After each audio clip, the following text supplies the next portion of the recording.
देखिए क्या होता है, कुछ कुछ ऑप्शन उठाइए आप, ठीक है, हम फिर बात करते हैं। जय महाकाल। ओम नमः शिवाय, ओम नमः शिवाय, ओम नमः शिवाय, ओम नमः शिवाय, ओम नमः शिवाय, ओम नमः शिवाय। हाँ, ये ठीक है। ओम नमः शिवाय। तो आज मेरे साथ एक संत हैं जिनका नाम है ब्रह्म चेतन जी महाराज, और ये युवा सन्यासी हैं। और जैसा कि पहले भी मैंने आपको अपने सब बताया कि मेरा सन्यासी होना, साधुशाही में जीना कोई मजबूरी नहीं है। जैसे बहुत लोग मजबूरी के कारण साधु बनते हैं, तो मेरे साथ ऐसा कुछ नहीं है। मैं अपने आनंद के लिए, और कहीं मेरे भीतर बहुत गहरी प्यास है कि मुझे साधुशाही को जीना है, फक्कड़शाही को जीना है, इस संत शाही को जीना है। तो ऐसे ही एक संत मिले हैं, अभी युवा हैं, और मुझे इनसे थोड़ी ईर्ष्या भी होती है कि इतने जल्दी ये इधर आ गए। मुझे बहुत देर लग गई आने में। मैं संसार और सन्यास दोनों में उलझा रहा, 50-50, लेकिन अंततः जीत जो है वो सन्यास की हुई, संतत्व की हुई, साधुशाही की हुई। और मैंने सब अपने संसार को नमस्कार करके, प्रणाम करके, और मैं साधुशाही में जीने लगा हूँ। तो ये ब्रह्म चेतन जी महाराज हैं। ये भी ऐसी किसी मजबूरी के कारण साधु नहीं बने, किसी मजबूरी के कारण सन्यासी नहीं बने। भगवा जो धारण किया वो कोई मजबूरी नहीं है, वो इनका भी आनंद है। तो इसलिए मेरी इनकी बहुत अच्छी ट्यूनिंग है। अभी 2-3 दिन की मुलाकात है, लेकिन ऐसा लगता है ये जन्मों जन्मों की मुलाकात है। ये 2-3 दिन की बात नहीं है, और 2-3 दिन में भी अगर मैं कहूँ तो कुछ घंटों की मुलाकात है। लेकिन बहुत प्यारी चेतना है, बहुत प्यारी आत्मा है, और निश्चित ही इनके जन्मों जन्मों का जो पुण्य कर्म है वो प्रारब्ध इनके जागृत हुए हैं कि ये साधु बने, संत बने, और इसी मार्ग पे चलना चाहते हैं, और बहुत ठहरे हुए हैं। असली बात यह है कि इस उम्र में ठहराव हो जाना बहुत बड़ी बात है। नहीं तो काम, क्रोध, लोभ, मोह, ईर्ष्या, द्वेष, अहंकार, वो सब बहुत परेशान करते हैं शुरुआत के दिनों में साधु को। तो लेकिन ये बहुत ठहरे हुए हैं। तो चलिए मैं इनसे आपको रूबरू कराता हूँ। ओम नमः शिवाय, ओम नमः शिवाय। ये हैं ब्रह्म चेतन जी महाराज। तो मैं इनसे इनका परिचय पूछता हूँ सबसे पहले।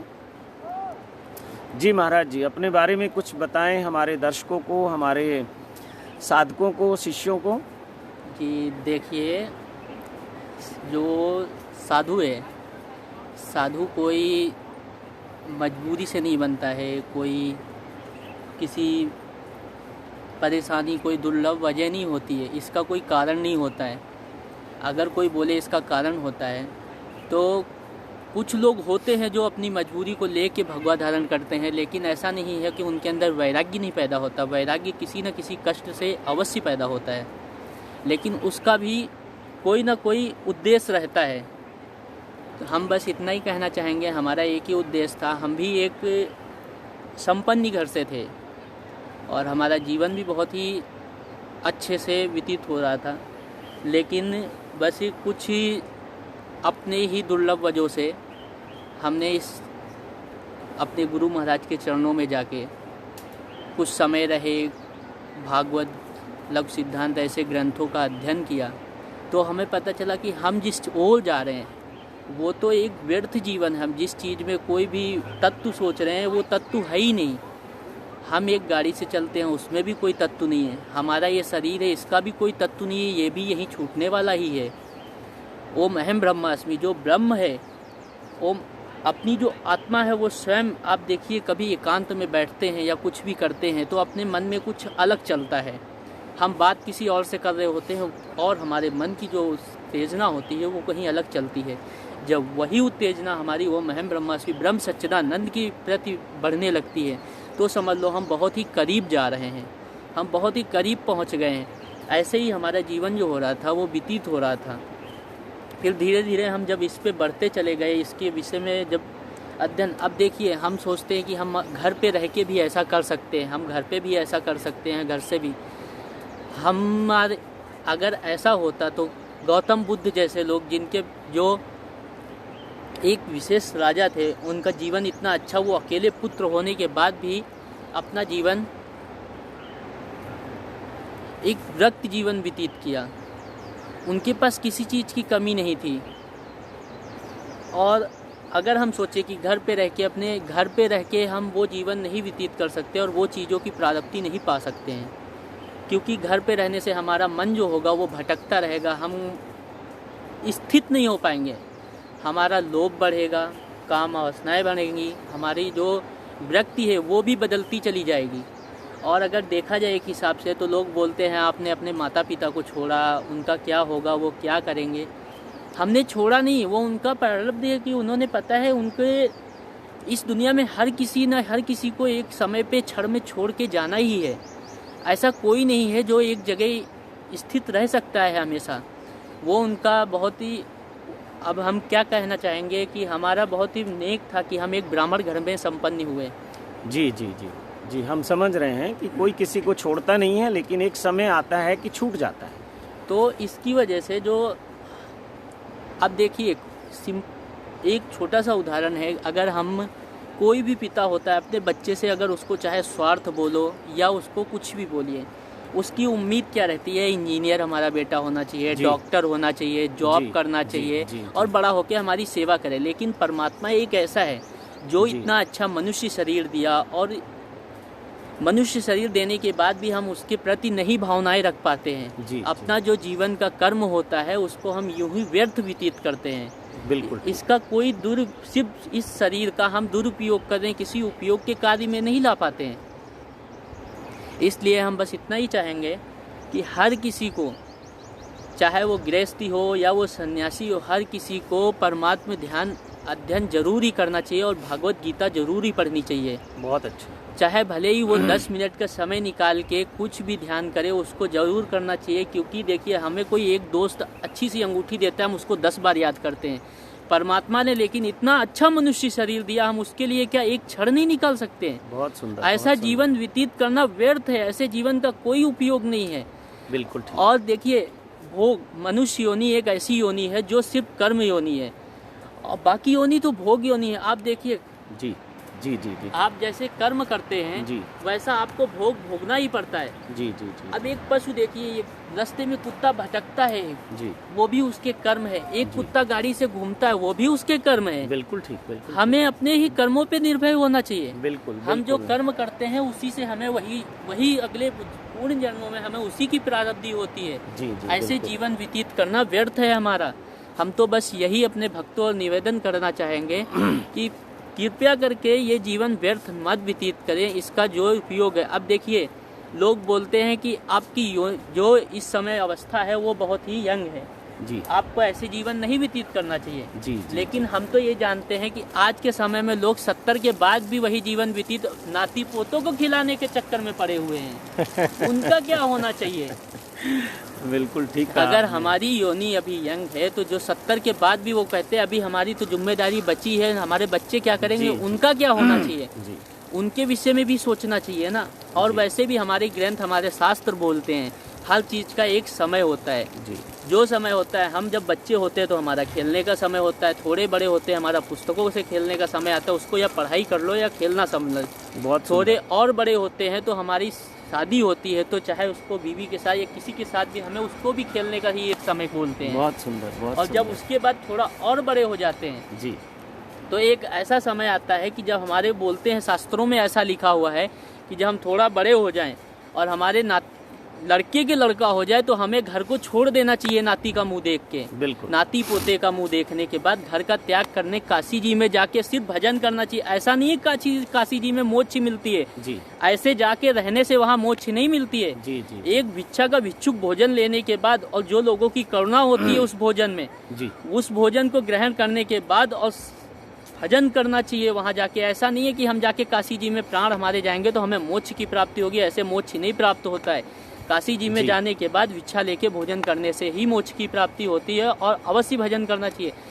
आजकल का ऐसा दुर्लभ समय आ गया, हम लोगों को देखते हैं युवा पीढ़ी ऐसी जा रही है कि सिगरेट पीना, ऐसा करना, वैसा करना, कोई किसी का मार्ग नहीं है। हम तो पहले अपने माता पिता जो इस संसार के ऐसे हैं जी, गुरुओं से हम निवेदन करते हैं कि अपने भक्तों, अपने बेटे, अपने माता, अपने बेटियों को ऐसा निवेदन दे कि उनको शास्त्रों का अध्ययन जरूर कराएं, भगवत गीता जरूर पढ़ाएं, क्योंकि अपने ग्रंथों का जो निवेदन अध्ययन है उनको जरूर होना चाहिए। क्योंकि अगर जब तक हमारे ग्रंथों के विषय में, हमारे शास्त्रों के विषय में उनको पता नहीं होगा, तब तक वो इस मार्ग पे जाना बहुत ही दुर्लभ है।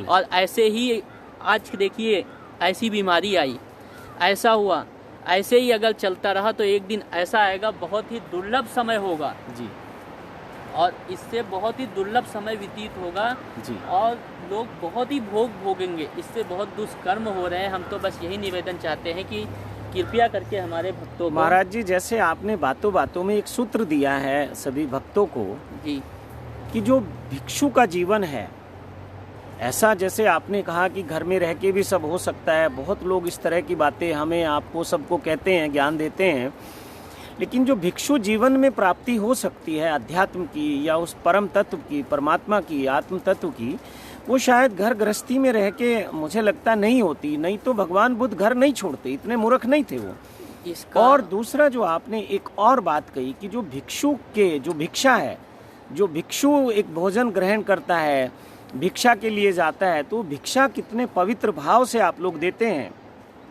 वो जो उसकी शुद्धता है, वो जो उसकी सात्विकता है, वो संत के लिए बहुत बहुत ही फलदायी है, यानी कि उसकी यात्रा को और सुगम बनाती है।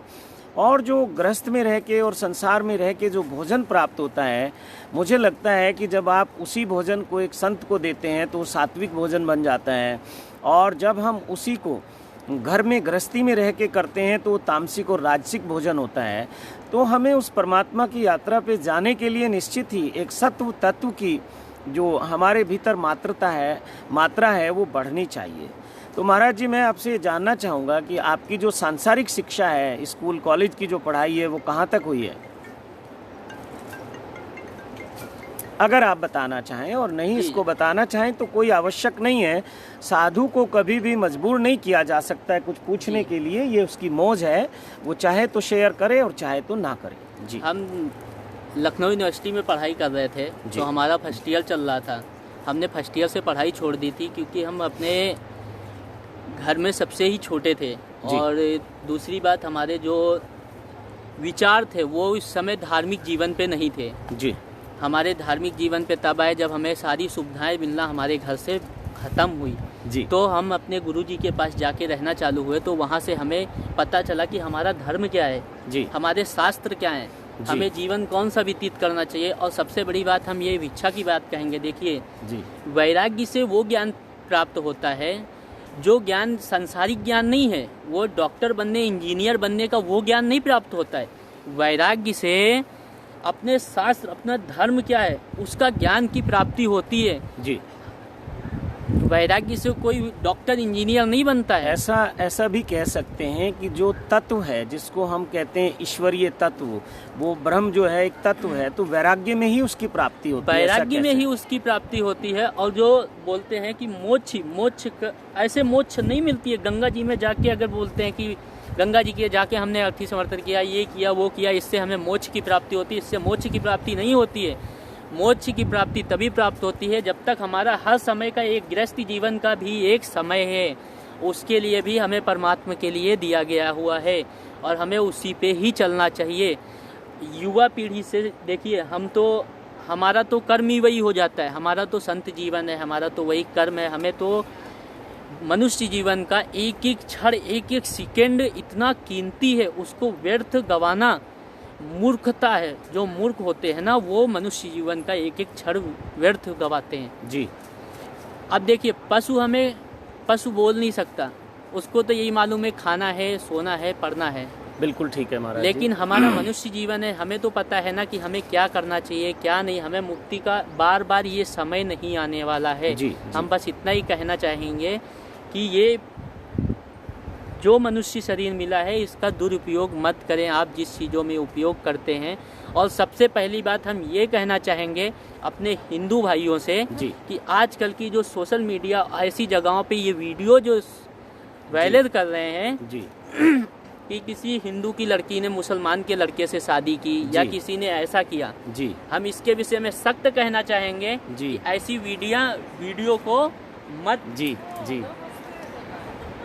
How are you? ऐसी वीडियो को मत वायरल करें, इससे हमारे सनातन धर्म पे बहुत ही फर्क पड़ता है। महाराज जी, थोड़ा आपको रोकूंगा। ये हमारे कुछ प्रेमी हैं, हमारे मित्र हैं, ये सब लोग साधक हैं। ये लोग यहाँ हिमालय में उस मस्ती को, उस आनंद को खोज रहे हैं, जिसे हम ईश्वर कह सकते हैं, परमात्मा कह सकते हैं। जी महाराज जी।